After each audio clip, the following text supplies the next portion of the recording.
Hi, thanks for joining me today. Today we're going to be taking a look at the spine and the shoulders and how the axial skeleton and the appendicular skeleton come together to create our shoulder joint and the ability for us to grab and use our arms. So let's take a look at the spine itself. And the spine is our axial skeleton, and the ribs protect our internal organs, and the spine keeps us upright and gives us the ability to contain the energy within the abdominal and thoracic cavity. The spine is made up of different vertebrae, and the vertebrae have different shapes based on the function of that particular segment of the spine. We always start at the tailbone, so we start down here at the tailbone, at the coccyx bone, and then move up to the sacrum. The sacrum is several fused discs that connect both sides of the pelvis. As we continue to move up, we start here with the first lumbar vertebra. Now, the first lumbar vertebra is actually called L5. We always start from the largest number and move up to the smallest number. L5, L4, L3, L2, L1 takes us to the thoracic spine, which begins here at T12. T12, 11, 10, 9, 8, 7, 6, 5, 4, 3, 2, 1 takes us to the very top of the thoracic spine. The cervical spine starts at C7 and moves to C6, 5, 4, 3, 2, and 1. These vertebrae all work together to keep our abdominal and thoracic cavities stable and contained, and to help us to walk upright. Unfortunately, this particular model does not have the rib cage attached, but imagine that the rib cage were attached to this particular model.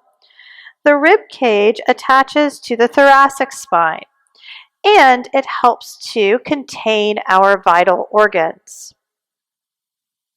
The shoulders attach to the rib cage and help to create the shoulder girdle. The shoulder is made up of several different joints. The sternoclavicular joint, the acromioclavicular joint, and the glenohumeral joint.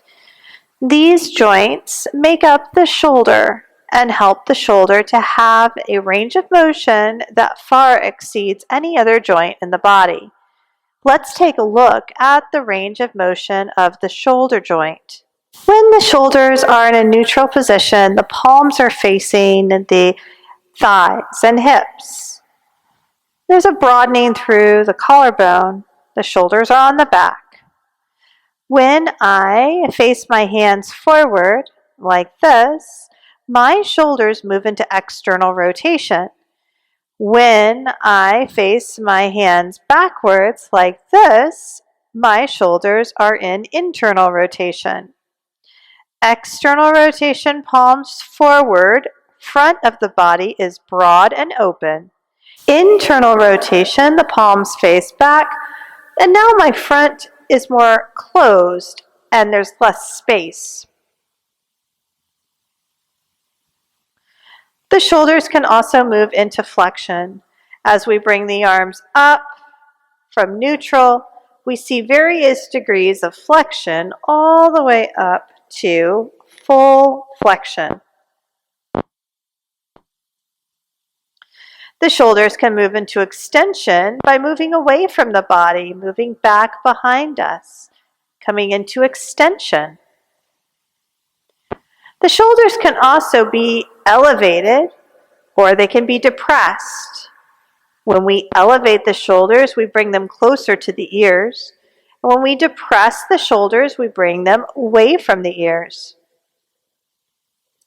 The shoulders can also be protracted, and retracted. When we protract the shoulders, we push the earth away and the shoulders wrap around the upper rib cage.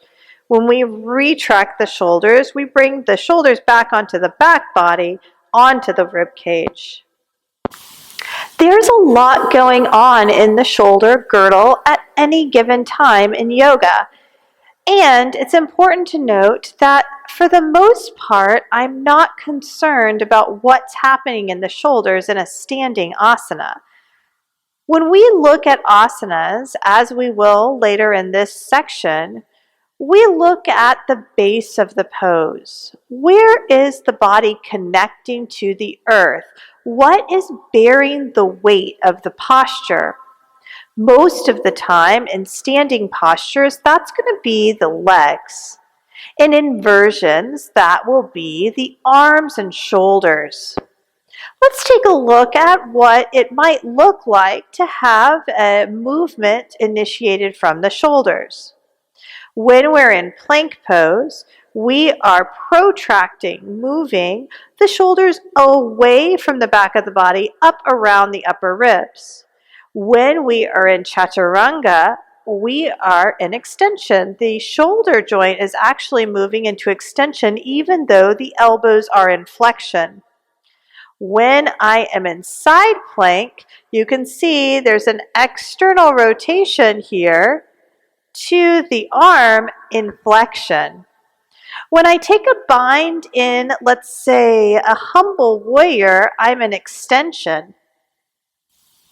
When I raise my arms up in warrior one or downward dog, I'm in external rotation in the shoulders, but then I have to internally rotate the forearms depending on the degree of rotation. So let's take a look at all of those as they are in an actual asana. Tadasana, palms are forward, shoulders are back onto the back body, front of the body is open, external rotation. Keeping the palms forward, I'm going to raise the hands up. Now I'm not going to do anything to the shoulders, just going to bring the palms so they're facing one another. Warrior one. Now you can see that there's space between my ears and the shoulders. If I was to erase that space, I would be in elevation.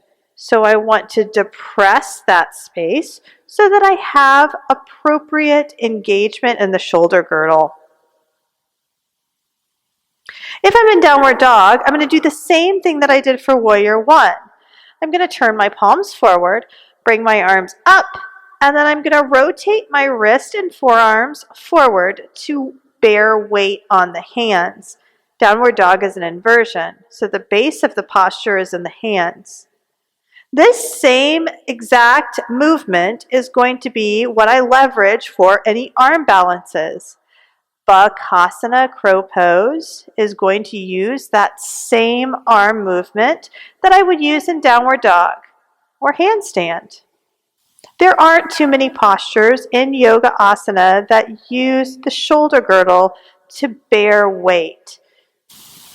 As we begin to get deeper into our study of anatomy, we'll begin to look at primary and secondary movement.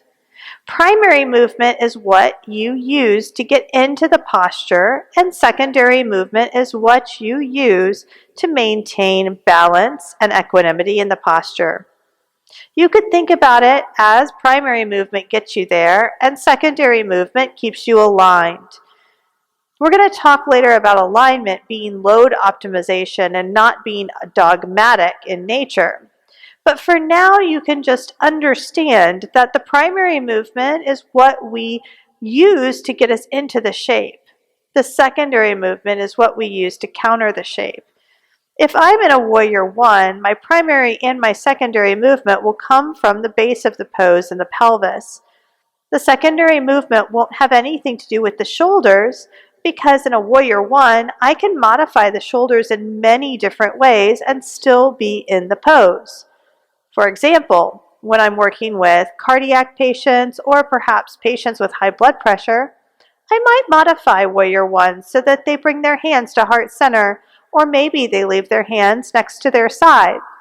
When we raise the arms in a yoga asana, we increase our blood pressure, which can increase the load on the heart. Sometimes we want to modify to bring more ease to our client's practice. Let's take a look at these movements one more time. External rotation, palms are forward. Internal rotation, palms are back. Neutral, palms are facing the sides of the hips. Elevation of the shoulders is bringing the shoulders up to the ears. Depression of the shoulders brings the shoulders down the back and away from the ears. Protraction of the shoulders brings the shoulders up around the upper ribs. Retraction of the shoulders brings the shoulders back onto the back of the body. Flexion brings the arms up. Extension brings the arms back. I hope you found this video helpful. Don't hesitate to reach out if you have any questions about the movements of the shoulder or the way the shoulders impact primary and secondary movement.